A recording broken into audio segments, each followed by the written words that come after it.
Donald Trump's recent decision not to significantly expand military operations against Iran has sparked widespread debate.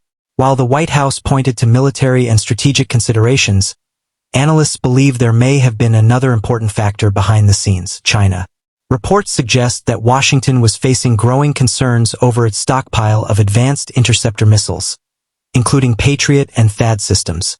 At the same time, tensions across the Middle East were reaching dangerous levels after Iran demonstrated its ability to strike American military installations in the region.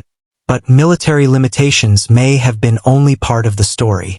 At a recent meeting of the Shanghai Cooperation Organization, Chinese Foreign Minister Wang Yi held talks with Iranian Foreign Minister Abbas Araghchi. Around the same time, U.S. Secretary of State Marco Rubio also met separately with Wang Yi and Russian Foreign Minister Sergei Lavrov. Although the details of those discussions remain private, many geopolitical observers believe China and Russia delivered a clear message. Any major escalation against Iran could dramatically increase the risk of a much broader regional, or even global, conflict.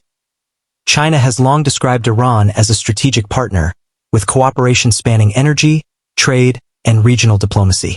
While Beijing officially calls for dialogue and stability, it has repeatedly criticized military action against Iran and emphasized respect for Iranian sovereignty. Meanwhile, reports from regional media indicate that China, working alongside Pakistan, has explored diplomatic efforts aimed at reducing tensions between Washington and Tehran.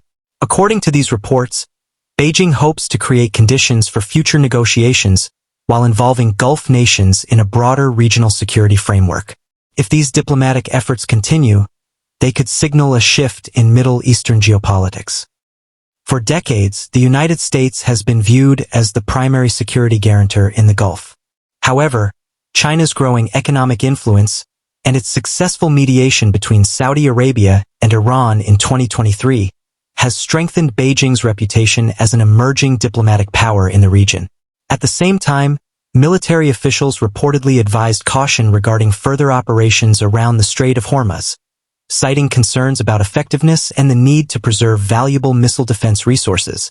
Trump has publicly rejected claims that the United States faces shortages of precision munitions, insisting that America maintains more military capability than any other nation. Nevertheless, discussions about military readiness, supply chains, and long-term deterrence continue among defense analysts. Russia has also increased its diplomatic coordination with Iran, while continuing to criticize U.S. military involvement in the region.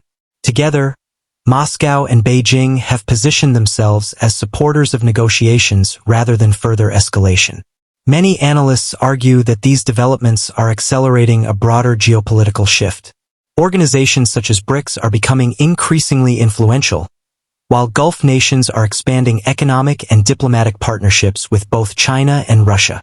Rather than replacing relations with the United States, many regional governments appear to be pursuing a more balanced foreign policy involving multiple global powers. Chinese policy experts have argued that Beijing's approach emphasizes mediation, infrastructure investment, and economic cooperation, contrasting it with decades of military competition in the region. Whether that strategy ultimately succeeds remains uncertain. What is clear is that the Middle East is entering a new era in which global influence is becoming increasingly shared among several major powers instead of being dominated by just one.